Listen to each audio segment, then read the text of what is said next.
We are on the back foot this year. There's no secret. We are at the moment the 9th team. We want to be thinking outside the box and thinking as far ahead as we can. And I think realistically, we bit off more than we can chew. We were maybe too ambitious. That desire to be like, this is not where we belong. We don't belong here. We belong, back to where we were last year. At least it's there. There's determination to get back as quickly as we can.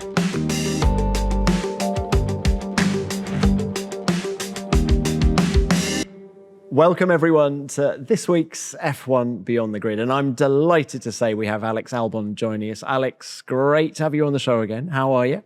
Very good, thank you. Not too bad. We're in Monaco, so nice to be race. Home race, very relaxed. I was thinking this is actually a good space to have an apartment. Like, this is bigger than most apartments. I might inquire how much this place is to rent, and I'm going to rent this place, and I could lease it out to Formula One. Now, that's a business plan, a nice little side hustle there for we you go. right there. Do you know, while we're talking Monaco, you know how it normally clashes with the Indy 500? This year, it clashes with another American event, the US Open Golf, where your fiancée Lily is competing. Yes. It's in California. So it is. Home race for her, home tournament for her too. Yeah, but no sleep for Alex Albon this weekend if you're going to be watching her hole by hole, right? Yeah, no, that's going to be tricky. How does it work? Normally, so she will wake up around 3 p.m. our time, more or less. That's pretty much how our relationship was for 6 or 7 years now. So she wakes up around 3 o'clock, and then she'll pretty much start playing around the time that I'm having dinner. And then I'll watch maybe the first 4 or 5 holes, and then I do have to sleep. I love her, but I do need to sleep. On a serious note, does it help having a professional sports person as your other half, because you understand the pressures? Yes, I think what I've realized in growing up and spending time with more and more people, it's very interesting to see how people that have come through some sort of sporty background, when they can really empathize with the sacrifices and the hardships, the commitment that it takes to do whatever you're doing. And that can be not in a bad way, but you can notice people who don't know what that is. And it can almost be confusing in many ways to people but they have no fun. They're just these kind of born and bred, this is all they care about kind of thing. But with Lily, of course, she's very much on a very similar path to me. We are, it's all we've grown up doing. And it helps a lot, I think, in just general life, general conversations, when we're having our lows, having our highs, whatever it may be, you have a sounding board that resonates very closely to you. So it is very lucky to have that. Congratulations on the engagement, by the way. Thank you. Have you come up with a date for the big day? I have. I won't reveal it, but I have. It will be. We're pushing on, just like Formula One. Updates and upgrades are coming every week. So yeah, we're full steam ahead. Look, while we're talking marriages, can we talk about you and Williams? Because long marriage. Well, you've been with the team since 2022. Yes. And the upcoming Spanish Grand Prix is going to be race number 96 for you, for the team, which is going to be more than any other driver in their history. How does that make you feel? It doesn't feel fair, first of all, because we do so many races nowadays. We have something very special coming up. For Spain? For I believe it's Spain, as I peer over to my shoulder. Look at managers just absolutely focused on not that. Yes, so we are focused on something pretty cool. And I won't give away too much, but I am surpassing Nigel Mansell for this milestone. And we had him in the garage in Miami. I think he lives out in Florida, or spends a lot of time out in Florida. For years. I had him around the garage with his family, and he's so nice. He's honestly one of the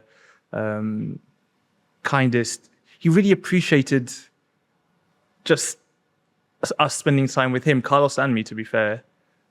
And it was kind of strange because it's like, no, we're we're the ones that want to spend time with you, kind of thing.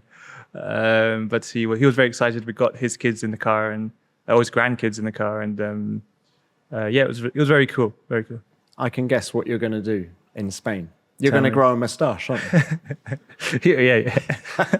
This will be quite a bushy one. Are you capable? I've got about what is it? I've got a week to grow a moustache. I can tell you right now, these genetics do not grow a moustache in a week.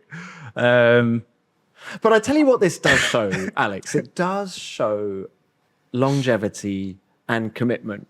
It does. From you to the team. I guess both ways, actually. It does. You think about it, that Williams gave me my opportunity back in 2022 to get back onto the Formula One grid. Don't think a lot of teams would have taken that risk. Considering I did have a tough final year at Red Bull.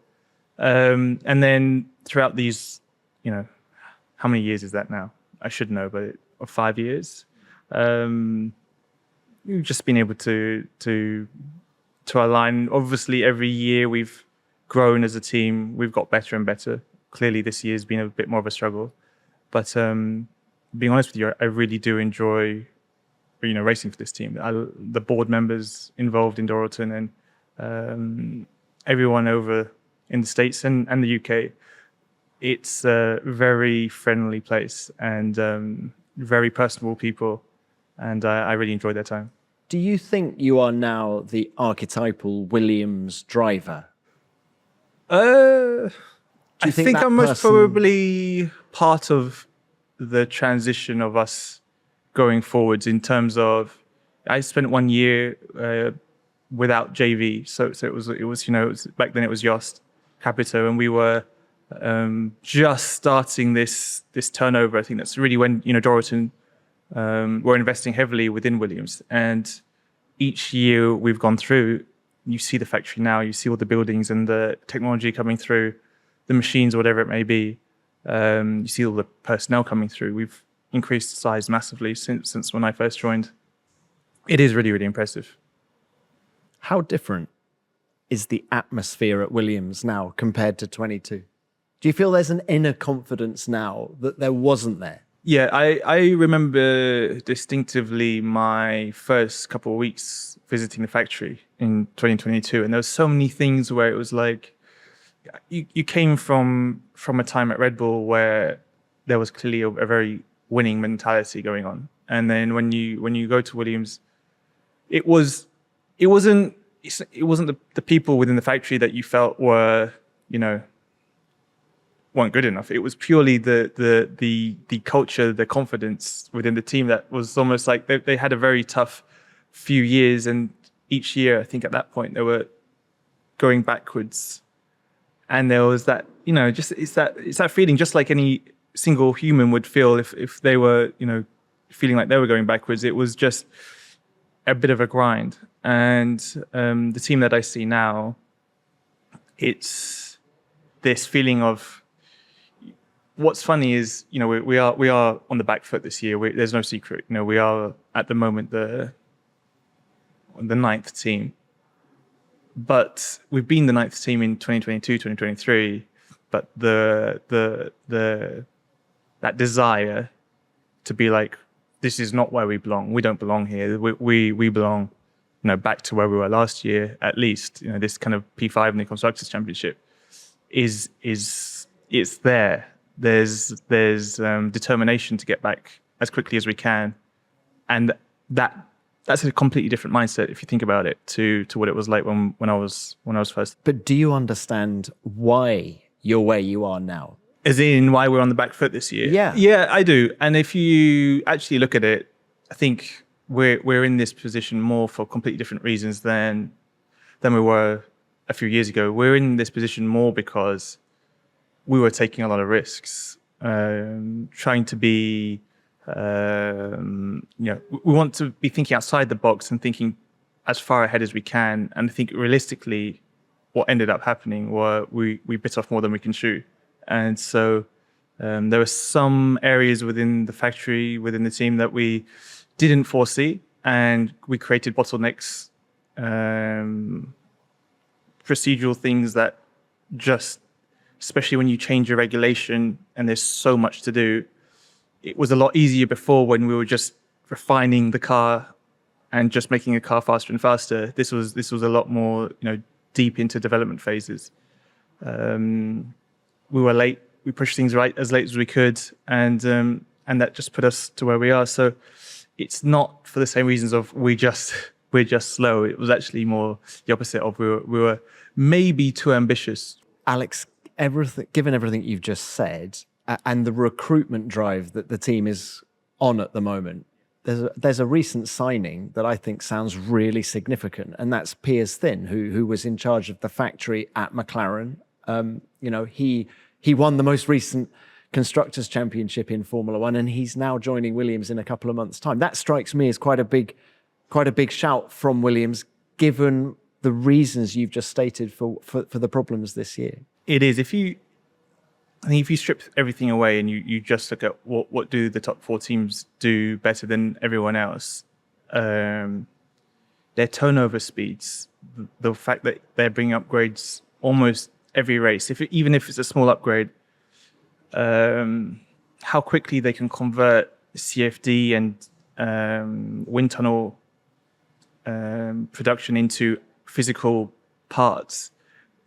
Their turnover is extremely quick, and it's one of the big things that separate midfield teams to the top teams. And we realized, I think it's no secret, a few years ago we were back on the Excel spreadsheets and whatnot, and we were quite far behind, and we've got this huge gap to bridge, bridge to gap to bridge.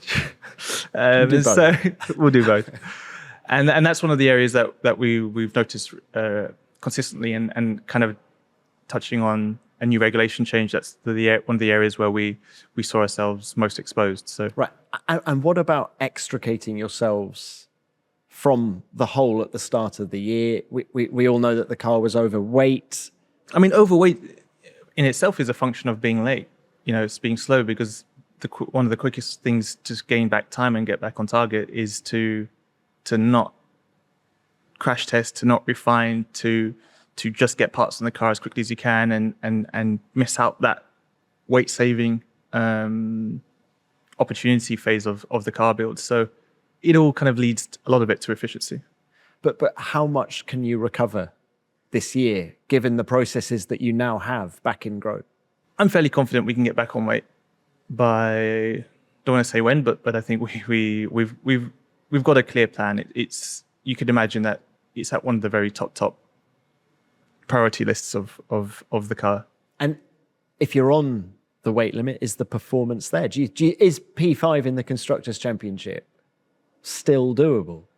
We have a calculation of where we know our car would be if it was on the weight limit. That's not to say that everyone is on the weight limit. They aren't. But can you share that? No, but I would say that clearly the results aren't where they would be. We'd be much more in the points than we are now.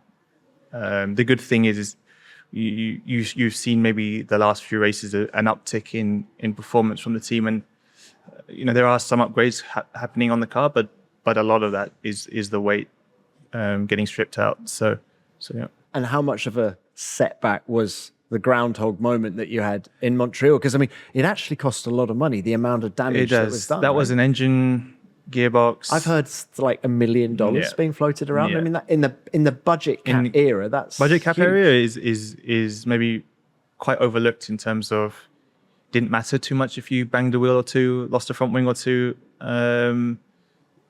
previously, and now, especially with being the first year of this regulation change, how much money that takes to invest in the car, you don't want to be spending it on crashed parts. So it's not fun.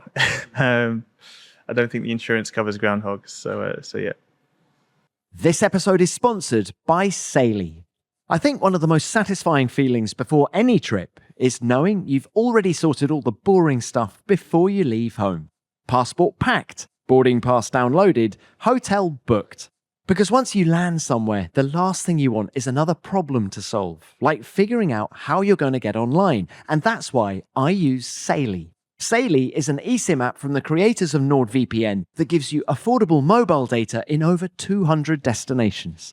So instead of worrying about roaming charges or trying to find a local SIM card when you arrive, you can get connected straight away. And what I really like is that you only need to install the eSIM once. Then, if you're planning another trip somewhere else, all you need to do is add a new data plan. Saily also includes built-in security features like a VPN and ad blocking, which helps protect your browsing and can even reduce mobile data usage by stopping ads from loading. And if you're worried your phone might not be eSIM compatible, Saily offers a full refund if it isn't.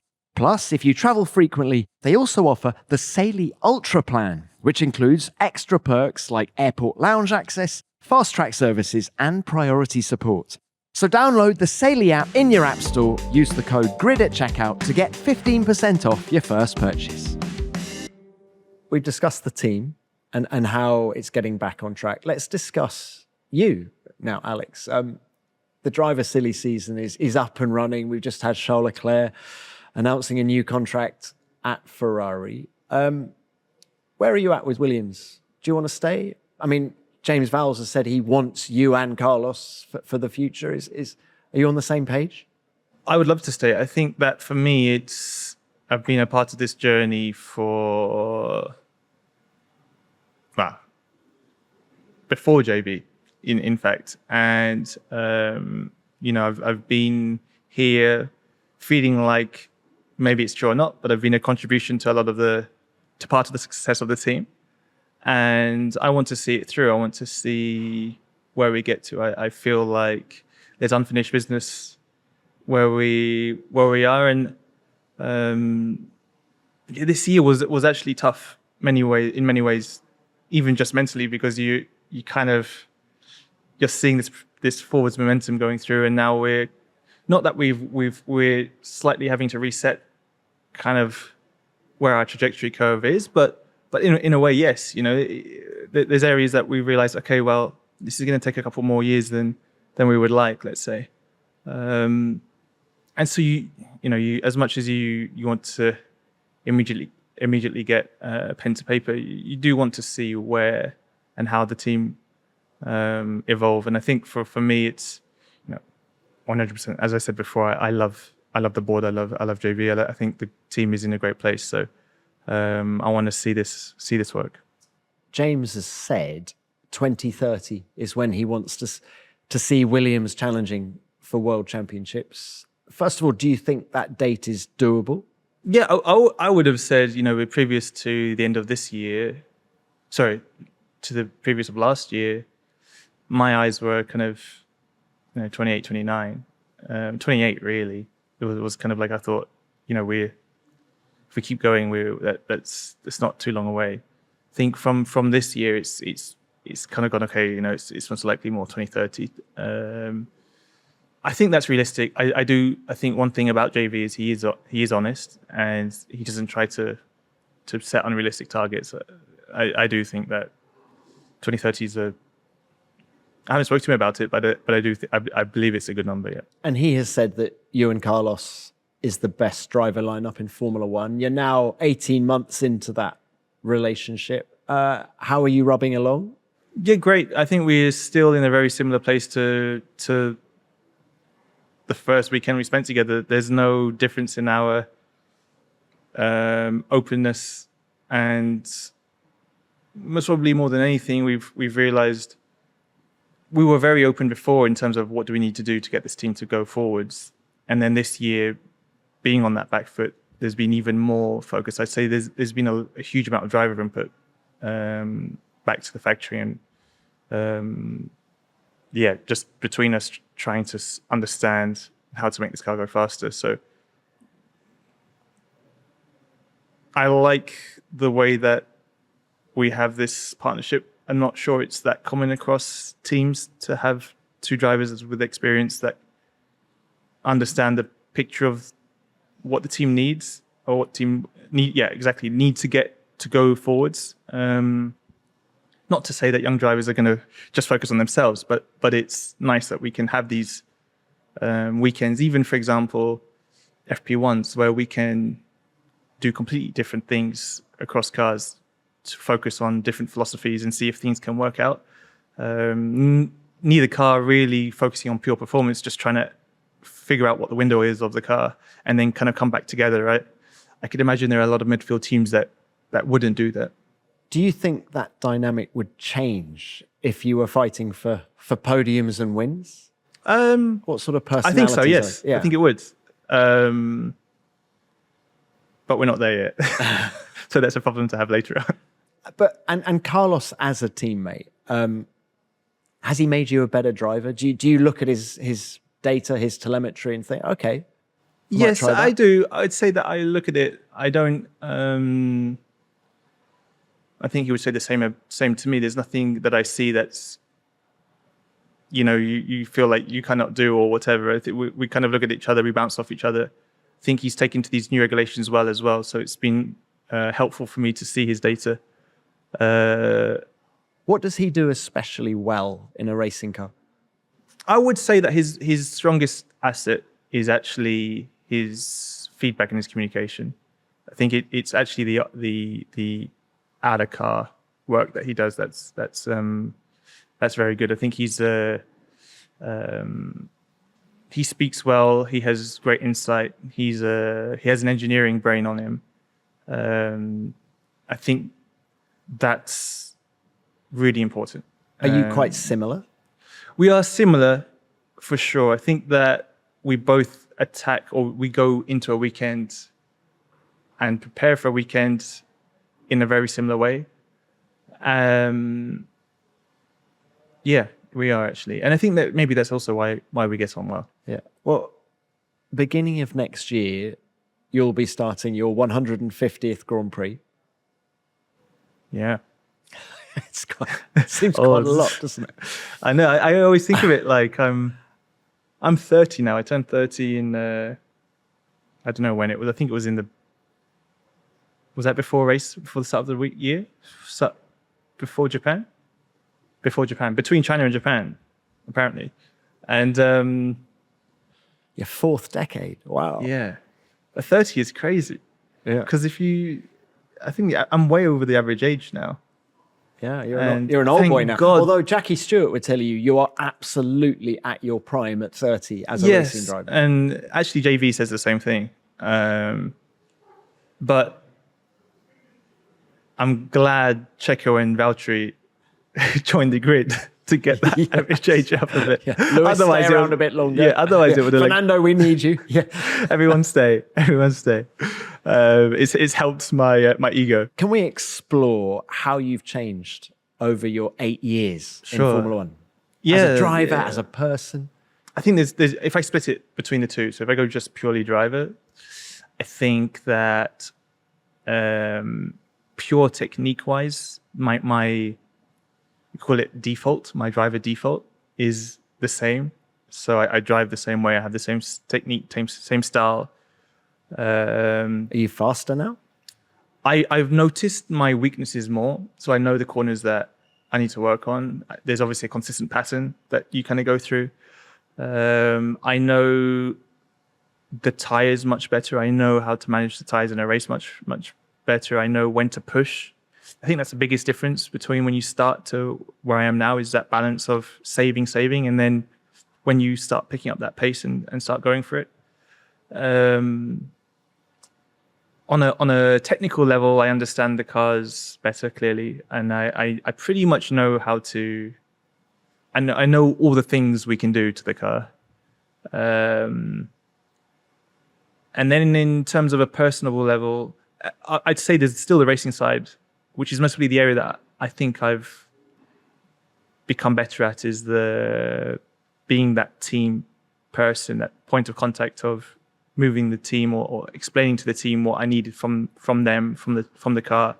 What do we need to go back to the factory and work on? What are these specific areas that we need to focus on? Being more, having better communication, basically, and knowing who I need to speak to to get what I want from the car, from the team. And then there's the outside kind of non-racing side, but it still applies. Is me as a human is I'm more confident now, more confident and comfortable in my own skin as well. Not trying to be someone I'm not, and more relaxed as well in weekends. Do you think you being thrust into that team leadership role, when you had Logan Sargent, Yes. when you had Nicholas Latifi as your teammate, were you ready for that? And is that what helped create the person that you've just described? I think it definitely was a part of it. I think it was more an element of maturity as well. I think that there's a big difference mentally that changes when you are driving to survive and then driving to not survive, basically. And the attitude is that self-confidence within you that's kind of like, I'm okay. I don't need, it's not all about me. And it's kind of what I was saying before around, having the two experienced drivers in the midfield. And it's more about what do we need as a team to go forwards? How do we get away from these P12s and P13s, and how do we start moving into the points? And there's a I guess a human reaction towards I'm here, I belong here, and I don't need to prove myself. And so you do think far more big picture, and that kind of narrow-minded approach of in it for myself goes away. So that's possibly the biggest difference. Okay, so when you were finishing in the points in 7 of the opening 8 races last year, that was peak Alex. It was peak Alex for sure in many ways. Well, things were clicking, and you're kind of, I just feel like you're just relaxed. I think there's an element of the car's good. You don't, you're just in that rhythm. It's hard to explain, but there's none of this kind of like, I gotta do this all for leather. Even, it sounds really silly, but this is maybe going a little bit off subject, but you know how different it is to be able to go into Q1 and you don't need to, it doesn't have to be the perfect lap to get through. You can play around with your tools, you can play around with the front wing, you can play around with your out lap, because it doesn't really matter. You're still going to go through. The mentality of, I can't adjust too much and I need to make sure my outlap's perfect. And it's a bit of a weird mentality, but it's sometimes harder to take risks when you're on the back foot. When you know the car's not good enough for Q2. So it is a shift in many ways, and I think it makes you more relaxed. You know you've got a good car behind you. And do you think you would deal with a team like Red Bull differently now? The version of you now would deal with that opportunity differently now? You for sure, yeah. I mean, like deal with helmet. I look at myself. Yeah. I look at myself back when I was in Red Bull to where I am now, and I think I am very, very different. I still have the kind of my core is still the same, but how I can deal with things, and the biggest thing is get myself out of things. If I am in a tight spot or whatever and things aren't clicking, how do I get myself out of them? That's the biggest thing. When I was at Red Bull, with that maturity and the lack of fundamental engineering knowledge, it was hard to know why it was difficult. So yeah. What do you know now that you wish you had known in 2019 when you started in Formula One? It's so technically boring, but there are things you can do with the car, like things which I most probably didn't understand back then, but the way you can set up the car and play around with it, there's a lot you can do, basically. And I think that sometimes I was not giving the exact feedback that I should have been giving, because back then it was just, it's doing this, it's doing that. But I wasn't in the detail of understanding why. I think some drivers don't like that though. So to explain, it's like some drivers are just quick and there's not really a thought behind it. They just drive anything they get given. That's great. And that's actually a nice thing to have. If I can understand what makes the car click and why is it doing that? If I can understand that, I can also get the lap time out of it. It's almost like, okay, I need to understand the language of the car. And once I get that, then I can unlock it. And so back then at Red Bull, I would say I was far from that. But that's experience. That surely every young driver is the same. Even Max Verstappen, the 2016 version of Max Verstappen surely was the same. Exactly that. I think it's, you can even say you sit with Kimi this year. There's that learning part of it where you're just driving. And I think as a mentality, you're kind of just reacting to whatever you have underneath you. Once you start going away from reacting to being proactive and being able to say, I want the car to do this, I need this, rather than this is what we've got. Can you drive around these issues or these issues? You gain lap time. This episode is brought to you by Bitdefender, exclusive cybersecurity partner of Scuderia Ferrari HP. In cybersecurity and Formula One, every millisecond counts. Only the most advanced cars and dedicated teamwork win races on the track, and only the most advanced security technology and elite specialists have the power to prevent, defend, and stop cyber attacks. Technology makes all the difference in who has a clear advantage, where Bitdefender is renowned for driving leading-edge innovation. Bitdefender supports Ferrari in strengthening its cybersecurity posture. They improve the cybersecurity team's operations and support resilient performance across a large and complex global environment.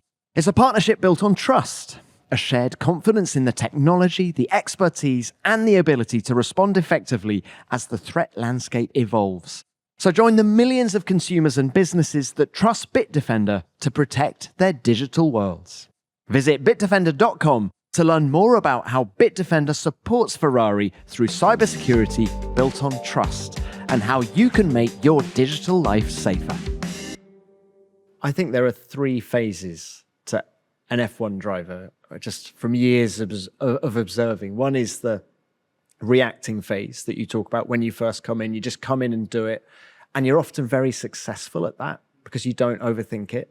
Then you've been around. Phase 2 is you've been around for a while. Suddenly you realize the privileged position you're in, and you start to, drivers start to overthink it, and sometimes it doesn't come so easy. And then you get into phase 3, which I feel where you are, where suddenly you understand it all now and there's less pressure, and then it ramps up again. So you sort of bookended by high performances with a slightly... I think you're onto something there. I think every driver, if you look at it, they've kind of gone through that phase. You look at even like a Max, a George, a Charles now, a Lando now, and they've kind of, it just seems like, it's hard to see it from the outside, but I really do believe everyone's just getting better and better. It might not be pure lap time and pure driving, but if you understand the cars more, you understand the tires more, you understand the tracks more, you understand how these things work more, you become faster and faster. What about incremental gains from a driving perspective, right? You've talked about all the tools you have in the car. How hard do you think about things that you can do? And something I'm reminded of. It's a real balance. So can I say, so like Nico Rosberg, 2016, didn't paint his helmet because he was going to save 80 grams of weight high up in the car. He gave up cycling because he wanted to get rid of the leg muscle to save weight. That's the sort of... I think Nico was extreme, but yes, yeah. But do you think constantly about where you can make gains like that? Or are you at the point now where I've got nothing more in that department, this is me? I think every driver will have this. There's a relentless desire to be better. And I think a lot of drivers in different ways are motivated by,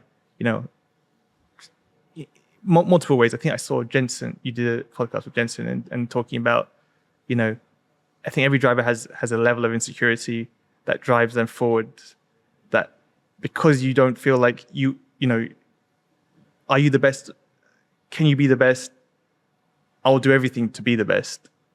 And you go through and you look at every single part of you to improve. For me, recently in the last 2 years, a lot of that's been, I feel better driving a lot of different things. Like I think Max does that naturally, driving GT3 cars and whatnot. For me, a lot of it's spent driving different cars. I did some rallying up in Seattle the other day, driving random cars around Sonoma, going around in go-karts, just doing everything, feeling like just driving and getting that feeling is really important.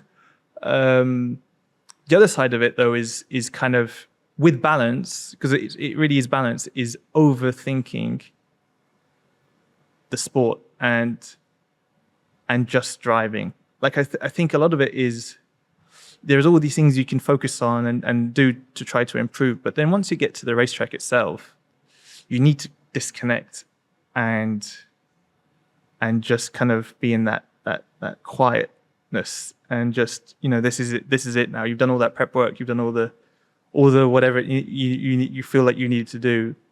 And once you're there, it's the fine details of driving the car as quickly as you can. Damon Hill says the best race he ever drove, Suzuka 94, he wasn't thinking, it was just happening. Yeah, it's the sweet spot. It's the sweet spot. And I'll say this, I think that this year it's been much harder to be in that area mentally because it's so much more going on to the cars this year than there were in previous years. You can't disengage in the way that you want to. You have been taught at an early age to just drive corners as quickly as you can, but there's a layer this year that's different. And I'm not saying this in a bad way. I'm not trying to say the regulations are unique, but you can do different things which you never did before to go faster. So there's this thing in the back, which is the battery, that you can manipulate. And it's interesting because just driving, just being in that quiet space can sometimes be not efficient.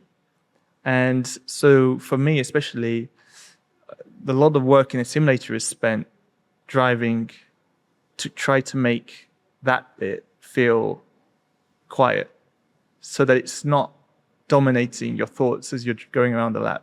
And that will come with experience. The more, exactly that. Like even from Melbourne to now, your mind quietens down a lot, at least for me. And I think I'm excited to compare. For example, I just did the sim prep for Monaco, and then I moved on to do Barcelona. We don't go back to the UK in between the two races, at least I don't. And suddenly, all the deployment comes in, and you're like, oh yeah, I forgot about this. need to go back to that style of driving again. It's very interesting. Is some of it, in terms of getting in the zone, is that circuit dependent? Do you believe that drivers have favorite circuits, favorite corners even? Yes. Yeah. And I think that when you're really when you're really feeling like you're driving at your very best, it's very similar to what Damon says. For me, it's like you just know. Like that corner, I can't explain it, but I just know. I know that's how you take that corner. I know how you take this corner. There are some corners which naturally you're like, I'll try this, I'll try that. Does this work? Yeah, it's okay, but okay, I'm gonna try a little bit of this. Okay, can my tools help me? Can we help with the setup? Okay, and you're just, I need to break a bit later here, like 2 minutes later here. Just these, they're small, and we do them a lot, but it's just these little small things, and it's like, it's not, I do this kind of thing. And for me, when it's I do this, I feel like. Tell me a corner where you just do this. So I can go and stand there and watch you. Okay, good question. What track are we going up to soon? Anyway, even if it's one we've already done. Well, you have to wait a year to stand there. That's all. I'm trying to think of one that we can go to soon. What's after Barcelona? Austria, Silverstone. Silverstone's a great one. Silverstone. Okay, what is? Give me an just do it corner for Alex. Turn 9. Is that Cusp? Super high. Yeah, That's Cusp. Cusp. So like Cusp, you can go in there and you spend a couple of laps understanding the wind. Once you understand what the wind's doing, you just do it. Every driver has it. I'm sure of it. Every driver has corners where no teammate can ever beat them because they're just in that. And Cusp for you. Look, this might sound like a silly question, but given that footballers have a favoured foot, tennis players a favoured backhand, forehand. Do you prefer turning left or right? Are you better turning left or right? I asked the team to do a statistic for me on it, just to see if I did have a preference, but I don't. You don't have a preference? No. Is that a silly question? No, it's not. I've realized, I think I'm slightly better at optimizing the track when it turns right. So I can get, you kind of got your tarmac, you got your white line, and then you got the grass. And when I turn right, generally speaking, I can get it I can get the tires overhanging on the tarmac on the white line, but not in the grass. And on the right, that's me turning right. And then when I turn left, I'll watch an onboard in FP1 and I'll be like, there's a bit. The left-handers, there's a little bit. There'll be a little bit. I think it's right-hander. But normally, I still go pretty well there. But yes, I think there's a bit there. That's so interesting. Yeah. Look, final topic I just wanted to ask you about was you've grown up and beaten so many of the guys who are winning in Formula One now. Long time ago, though. Long line, junior formulas, but it's a lot of that is equipment related in F1, isn't it? I'm thinking of George, I'm thinking of Lando. How do you view the success that those guys are having now? Fully deserved, to be honest with you. I think that I had my chance at Red Bull. Was a bit young at the time, and maybe would have benefited from a little bit more time. Still in a midfield team and building my toolbox for a top team. But I also I feel a lot of gratitude in what I do. I feel very thankful that I did get a second opportunity, and I feel that yes, of course, it would be lovely to win races and score podiums, and I have that desire still to do that. But it's not me looking over my shoulder being envious of my colleagues. It's very much desire that my time will come again, that I get a chance back at a top team, and of course that hope is with Williams. I'm still. I think my goal this year was to get my first podium for Williams. That was said last year. I felt like I was close a few times, but in that, the chance will come again. It might take a year or two more though. Well, look, Alex, best of luck with everything that comes. Thank you very much, and thank you very much for your time. Great to chat as ever. Thank you.